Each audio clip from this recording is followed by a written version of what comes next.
आज ज्योग्राफी की हम लोग की फर्स्ट क्लास है। ज्योग्राफी को हम लोग आज बेसिक से लेके चलेंगे। ज्योग्राफी की हमारी 10 से 12 क्लासेस होंगी जिसमें ज्योग्राफी को हम लोग कंप्लीट कर लेंगे। आज हम लोग ज्योग्राफी को बिल्कुल बेसिक से समझेंगे कि ज्योग्राफी में क्या क्या चीजें कहाँ कहाँ से स्टार्टिंग हुई है।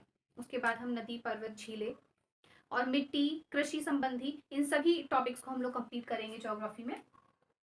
तो जब हम लोग ज्योग्राफी की स्टार्टिंग करते हैं तो हम देखते हैं कि जो ज्योग्राफी है ये दो पार्ट्स में मिलकर बना है। एक है जियो और एक है ग्राफी, है ना। ज्योग्राफी दो पार्ट से मिलकर बना है, एक है जियो और एक है ग्राफी। जियो का मतलब क्या होता है? अर्थ, और ग्राफी का मतलब होता है वर्णन करना। तो पृथ्वी का वर्णन करना, एक संक्षिप्त शब्द में अगर हम कहें तो पृथ्वी का वर्णन करना हमारा ज्योग्राफी कहलाता है। तो ज्योग्राफी को जब हम स्टार्टिंग कर रहे हैं ज्योग्राफी की, तो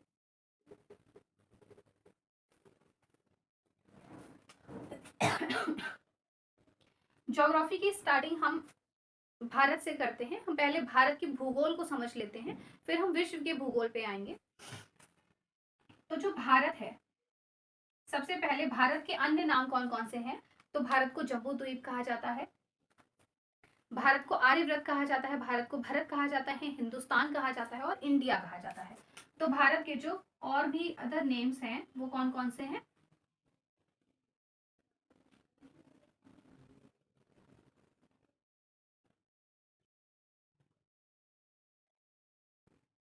आर्यव्रत,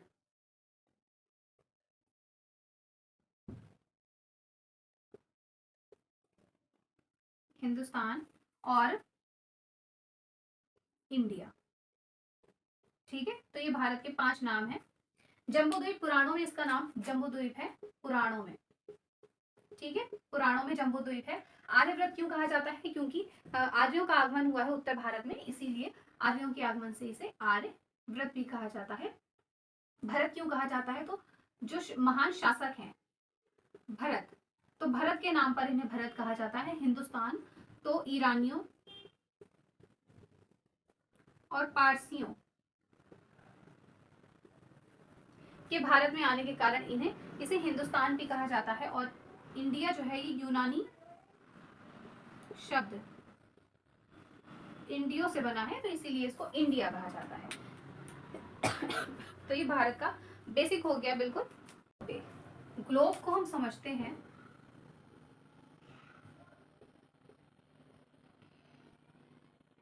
बिल्कुल स्टार्टिंग से हम लोग चल रहे हैं, कुछ भी मिस नहीं करेंगे। तो जो ग्लोब है, ये दो तरह की ग्लोब में लाइनें पाई जाती हैं। आप मान लीजिए कि ये पूरा ग्लोब है और इस ग्लोब में दो तरह की लाइनें पाई जाती हैं। एक होती है ऊर्ध्वाधर और एक होती है क्षैतिज। तो यहाँ पे दो ग्लोब बना ले रहे हैं समझने के लिए। ये लाइनें, जो ये लाइनें ग्लोब पर होती हैं, इन लाइनों को कहा जाता है क्षैतिज लाइनें, क्षैतिज रेखाएं। इन लाइनों को क्या कहा जाता है? क्षैतिज रेखाएं, रेखाएं। ठीक है, और ग्लोब पर ये जो ऐसी लाइनें होती हैं,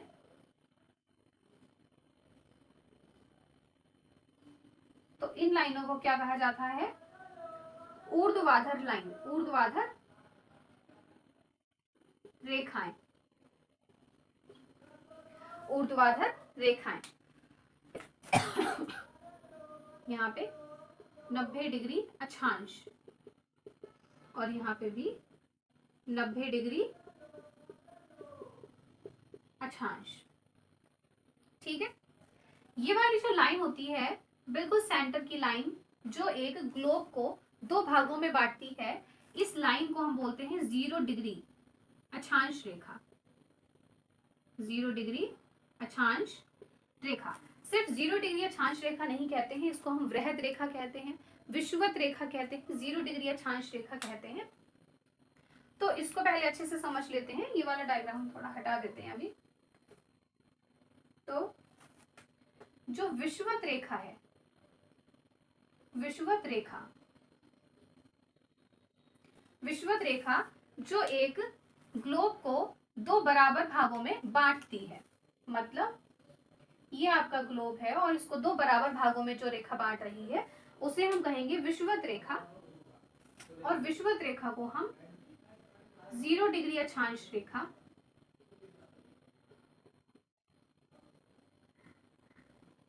वृहद रेखा,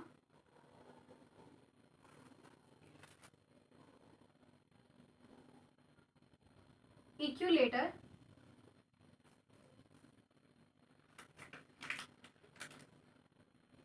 भूमध्य रेखा भी कहते हैं। ठीक है, जो हमारी विषुवत रेखा है उसको हम 0 डिग्री अक्षांश रेखा, वृहद रेखा, इक्विलेटर और भूमध्य रेखा भी कहते हैं। ऐसे ही ये हमारी अक्षांश रेखा है, ये हमारा 90 डिग्री अक्षांश, और ये हमारा नॉर्थ उत्तरी, ये हमारा क्या है उत्तरी, और ये हमारा क्या है दक्षिणी। ठीक है, अब ये रेखाएं होती कितनी है, तो इन कुल रेखाओं की संख्या कितनी होती है, यहाँ पे देखिए इस लाइन को, जो हमारी विषुवत रेखा है, विषुवत रेखा को हटाकर ऊपर कितनी लाइंस होती हैं, टोटल 90। ठीक है, ऐसे ही विषुवत रेखा को हटा के जो नीचे हमारी अक्षांश रेखाएं होती हैं वो टोटल होती हैं 90। तो 90 प्लस 90 और एक विषुवत रेखा, यहाँ पे लिख देते हैं विषुवत रेखा, टोटल हमारी कितनी हो जाती हैं 181 रेखाएं। अब टोटल हमारी 181 हो जाती हैं, और ये जो हमारा 90 डिग्री अक्षांश है इसे हम 90 डिग्री अक्षांश बिंदु कहते हैं। मतलब 90 डिग्री अक्षांश बिंदु हम इसे मानते हैं। ये उत्तरी अक्षांश बिंदु है और ये दक्षिणी अक्षांश बिंदु है। ये हम रेखाएं ना मान के इन्हें हम बिंदु मानते हैं। तो इसीलिए 181 में से जब हम 2 घटा देंगे तो हमारी 179 बचती हैं। क्या बचती हैं, रेखाएं। तो हमारी 179 रेखाएं बचती हैं, किसमें, अक्षांश रेखाओं में। तो अभी हमने ग्लोब में पढ़ा अक्षांश रेखाएं। अब हम देख लेते हैं कि देशांतर रेखाएं क्या होती हैं। यहाँ पे एक चीज और लिख लेते हैं कि जो अक्षांश रेखाएं होती हैं, अक्षांश रेखाएं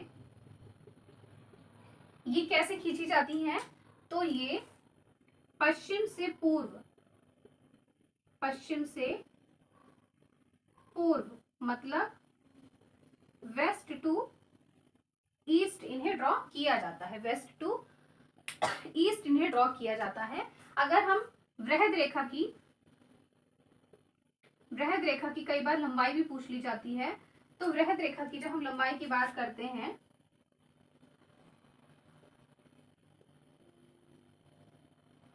तो यहाँ पे हमें 40,076 किलोमीटर वृहद रेखा की लंबाई देखने को मिलती है। तो यहाँ पे हमने 0 डिग्री अक्षांश रेखा को पढ़ा। हमने अक्षांश रेखाएं जो हमारी होती हैं यहाँ, जिन्हें हम हॉरिजॉन्टल रेखाएं भी कह सकते हैं, यहाँ पे हॉरिजॉन्टल लाइंस भी आप लोग डाल लीजिए। ठीक है, हॉरिजॉन्टल लाइंस कह सकते हैं, अक्षांश रेखाएं कह सकते हैं। जो एक ग्लोब को बीच से बराबर 2 भागों में बांटती है उसे हम क्या कहते हैं, विषुवत रेखा या भूमध्य रेखा या वृहद रेखा या फिर 0 डिग्री अक्षांश रेखा या इक्विलेटर कहते हैं। और वृहद रेखा की लंबाई हमारी 40,076 किलोमीटर होती है। तो यहाँ पे हमने हॉरिजॉन्टल लाइंस को देखा ग्लोब पे। अब हम वर्टिकल लाइंस को देख लेते हैं कि वर्टिकल लाइंस कैसी होती हैं।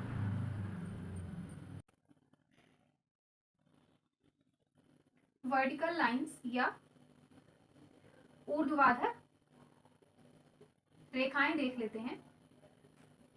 तो जब एक ग्लोब पर कुछ ऐसी लाइन खींची होती है तो इन लाइनों को हम क्या बोलते हैं, वर्टिकल लाइंस। ठीक है, या ऊर्ध्वाधर रेखाएं। जब हम ग्लोब की बात करते हैं तो चाहे ऐसी वर्टिकल लाइंस हो या फिर कैसी हो, हॉरिजॉन्टल लाइंस। हॉरिजॉन्टल लाइंस ये दोनों ही कैसी होती हैं, दोनों ही काल्पनिक होती है, काल्पनिक रेखाएं हैं जिन्हें हमने अपने समय की जानकारी के लिए या और चीजों की जानकारी के लिए हमने काल्पनिक रेखाओं के रूप में मान लिया है। तो ये दोनों ही वर्टिकल और हॉरिजॉन्टल लाइंस जो होती हैं ग्लोब पे, ये काल्पनिक रेखाएं होती हैं।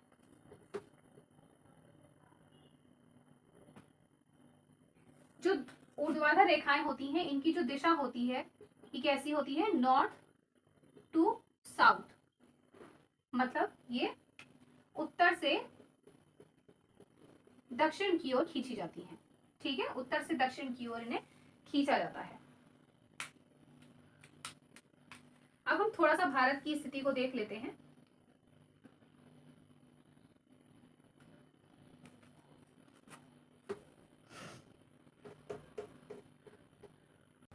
तो ग्लोब में हमने क्षैतिज रेखाएं और ऊर्ध्वाधर रेखाएं देख ली हैं। अब उत्तरी गोलार्ध क्या होता है या दक्षिणी गोलार्ध क्या होता है, पूर्वी गोलार्ध या पश्चिमी गोलार्ध क्या होता है, इसे देख लेते हैं। तो जब ये हमारा क्या है, एक ग्लोब है, ठीक है, तो जब इस ग्लोब का इतना भाग हम देखते हैं तो ये हमारा क्या कहलाएगा, उत्तरी गोलार्ध। ठीक है, इसी ग्लोब का जब हम दक्षिणी भाग देखते हैं तो ये हमारा क्या कहलाएगा, दक्षिणी गोलार्ध। ठीक है, ये हमारा उत्तरी गोलार्ध और दक्षिणी गोलार्ध हो जाता है। और यहीं पे ही अगर हम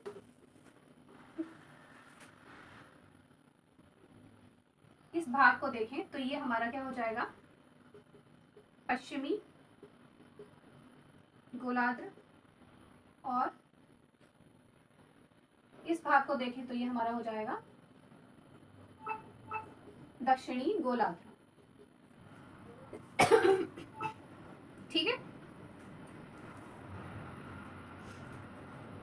तो हमने उत्तरी गोलार्ध, दक्षिणी गोलार्ध, पश्चिमी गोलार्ध और पूर्वी, यहाँ पे कर लो, पूर्वी गोलार्ध हमने देख लिया है। अब इस जो हमारा ग्लोब है इसमें भारत की स्थिति क्या है। तो जब हम ग्लोब बनाते हैं तो ग्लोब में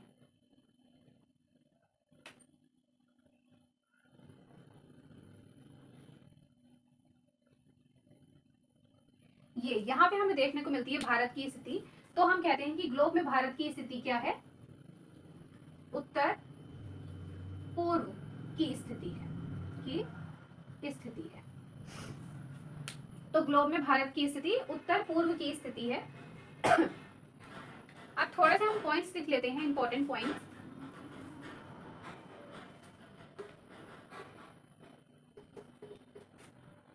पॉइंट्स। हम लोग देख लेते हैं, जैसे भारत का आकार,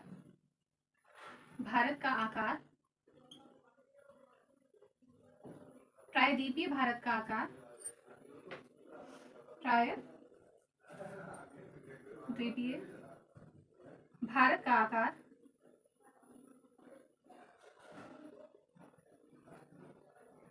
भारत विश्व में स्थान, भारत का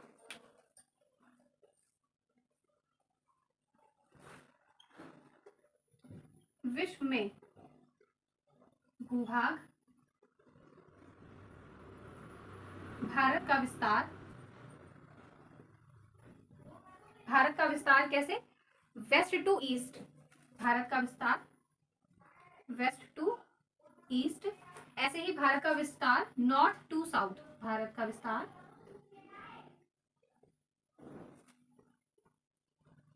नॉर्थ टू साउथ, भारत का विस्तार नॉर्थ टू साउथ। और भारत विश्व में स्थान रखता है, भारत विश्व में स्थान पर है। ठीक है, तो ये पॉइंट्स हम लोग देख लेते हैं फटाफट। यहाँ पे एक और चीज डाल लेते हैं, भारत का क्षेत्रफल, भारत का जो क्षेत्रफल हमने नहीं लिखा है, भारत का क्षेत्रफल। तो भारत का आकार, भारत के आकार की जब हम बात करते हैं तो भारत का आकार कैसा है? चतुष्कोणीय आकार है। तो भारत का आकार है चतुष्कोणीय आकार। ऐसे ही प्रायद्वीपीय भारत का आकार कैसा है? त्रिभुजाकार। त्रिभुजाकार। भारत का विश्व में भूभाग कितना है? 2.7%, 2.4%। ठीक है, 2.4%। भारत का विस्तार, अगर हम वेस्ट टू ईस्ट देखें, जैसे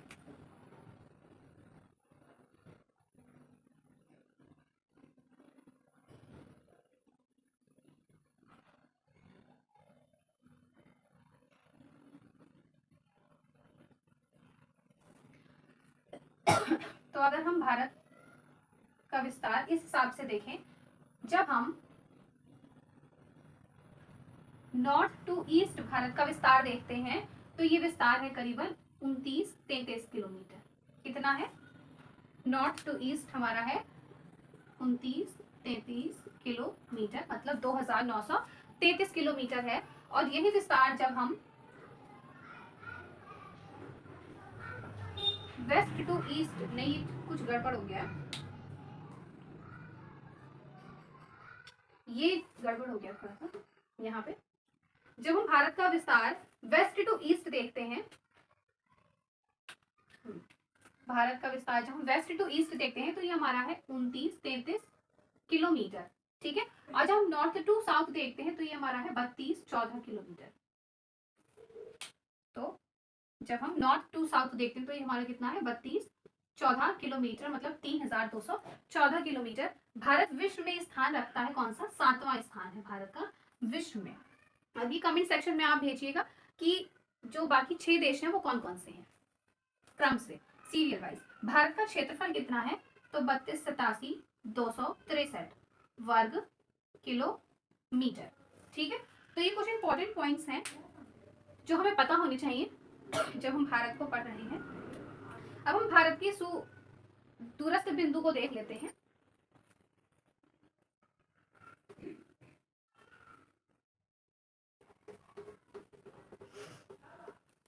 बिंदु देख लेते हैं कौन कौन से हैं।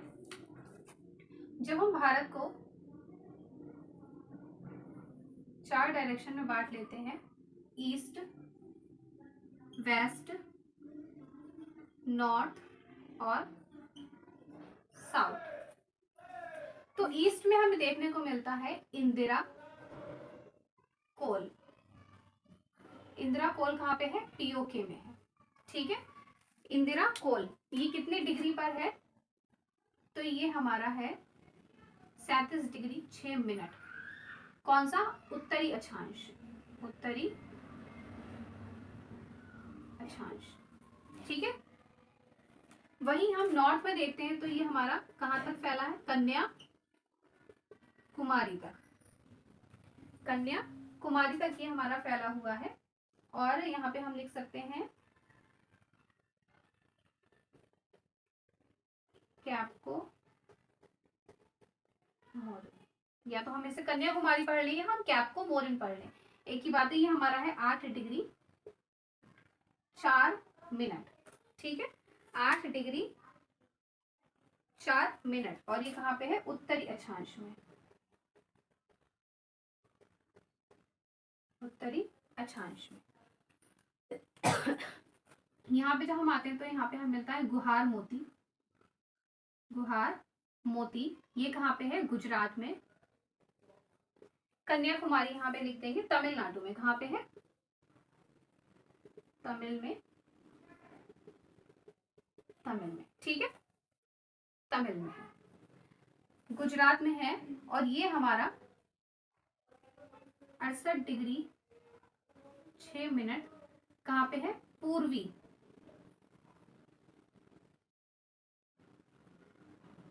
पूर्वी देशांतर। ठीक है,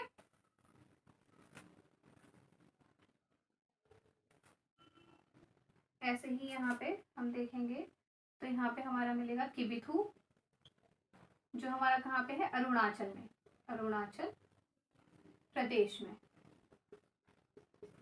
प्रदेश में। और ये हमारा कितना है? 98 डिग्री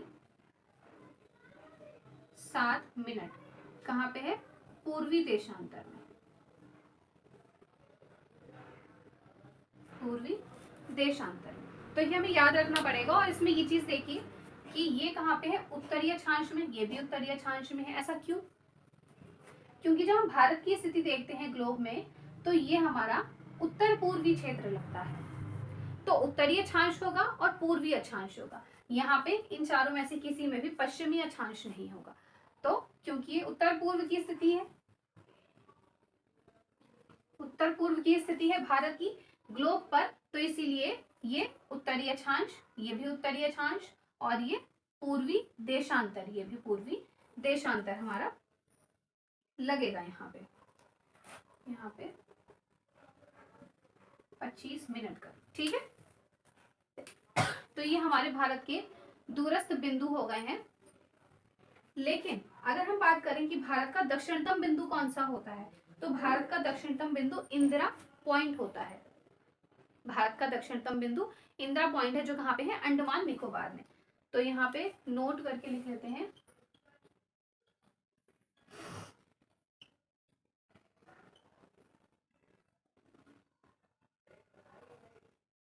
बिंदु कहाँ पे है?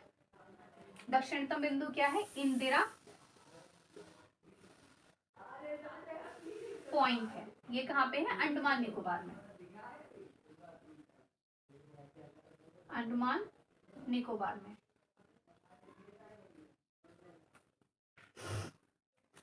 इंदिरा पॉइंट को इंदिरा पॉइंट भी कहते हैं, पारसेन भी कहते हैं, पिगमिलियन भी कहते हैं, लाहिचिंग भी कहते हैं। तो इसको चाहे तो आप लोग लिख सकते हैं कि इसको और किस नाम से जाना जाता है? इंदिरा पॉइंट को पारसेन, पिगमिलियन और लाहिचिंग, इन 3 नामों से भी इंदिरा पॉइंट को जाना जाता है। तो हमने भारत के दूरस्थ बिंदु देख लिए हैं ये सब। अब हम थोड़ा सा ग्लोब के ही बारे में हम देख लेते हैं, कर्क रेखा, मकर रेखा के बारे में, क्योंकि विषुवत रेखा तो हमने कंप्लीट कर ली है।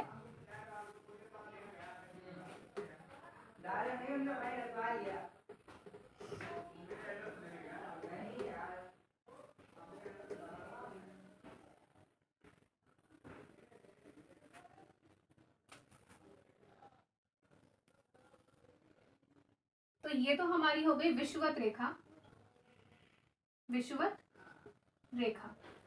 लेकिन विषुवत रेखा से ऊपर हमारी क्या होगी? कर्क रेखा।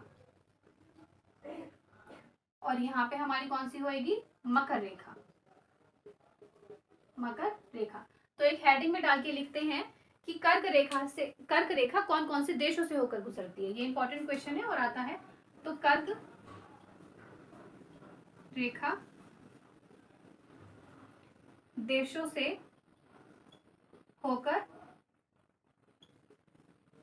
गुजरती है। कौन कौन से देश हैं वो? अमेरिका, अफ्रीका और एशिया, ठीक है। कर्क रेखा इन तीनों देशों से होकर गुजरती है, अमेरिका, अफ्रीका और एशिया। और मकर रेखा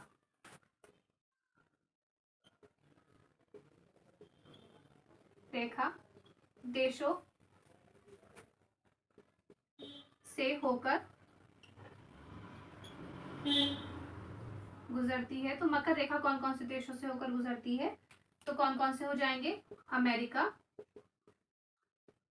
मकर रेखा की बात हो रही है तो साउथ अमेरिका, ठीक है, यहाँ पे साउथ लिख देते हैं। साउथ अमेरिका, अफ्रीका और ऑस्ट्रेलिया, ऑस्ट्रेलिया, इन देशों से होकर मकर रेखा गुजरती है। कर्क रेखा और मकर रेखा के बारे में हमने ये देख लिया। अब हम ये देखेंगे कि जो कर्क रेखा है, क्योंकि भारत की जो स्थिति है वो बिल्कुल यही तो है।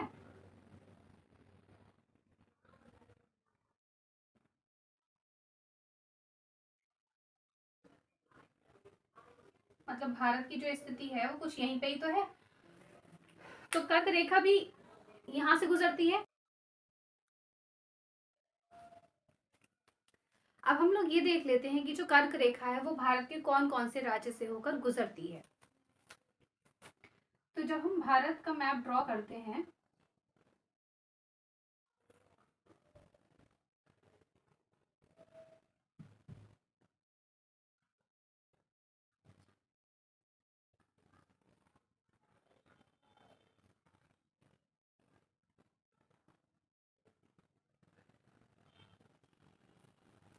ठीक है, तो भारत के मैप में हम ये देखते हैं कि कर्क रेखा भारत को बीच से काटती है। भारत को बीच से काटने का मतलब है कि यहाँ पे राजस्थान, यहाँ पे गुजरात, यहाँ पे मध्य प्रदेश, फिर छत्तीसगढ़ और झारखंड, छत्तीसगढ़ और झारखंड, यहाँ पे पश्चिम बंगाल, और यहाँ पे त्रिपुरा, और यहाँ पे मिजोरम। ठीक है, तो इन सभी राज्यों से होकर कर्क रेखा गुजरती है। तो हम लिख लेते हैं कि कर्क रेखा भारत के राज्यों से होकर गुजरती है।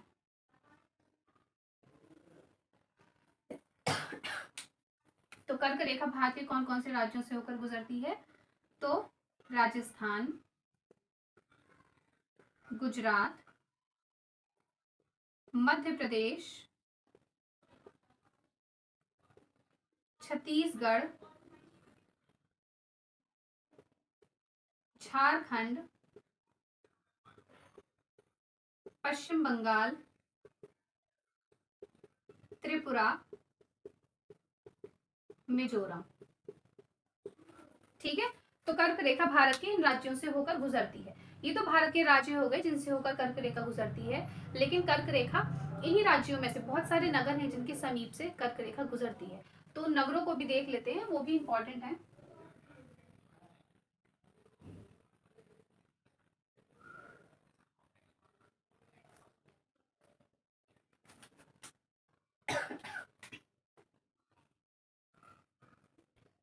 कर्क रेखा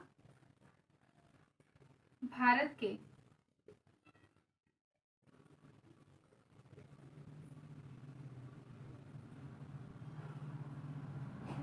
नगरों से होकर गुजरती। ठीक है,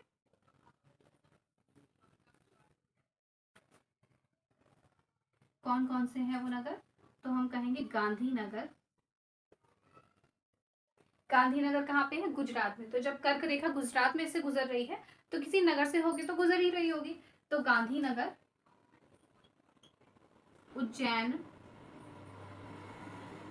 रांची, अगरतला, भोपाल। तो कर्क रेखा इन नगरों से होकर गुजरती है। ठीक है,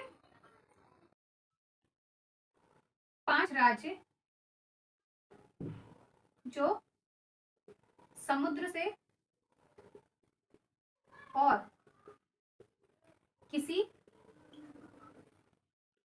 अन्य देश से सीमा नहीं लगाते हैं, नहीं लगाते हैं। वो कौन कौन से हैं?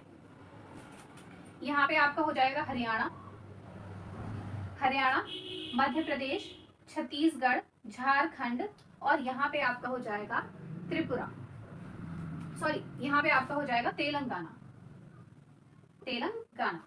तो यहाँ पे नोट कर लेते हैं कौन कौन से हैं। हरियाणा,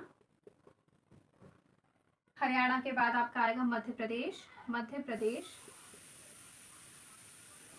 छत्तीसगढ़, झारखंड और तेलंगाना। ठीक है, तो ये 5 राज्य ऐसे हैं जो ना ही तो समुद्री सीमा साझा करते हैं और ना ही किसी अन्य देश से सीमा साझा करते हैं। तो हमने आज ग्लोब के बारे में पढ़ा।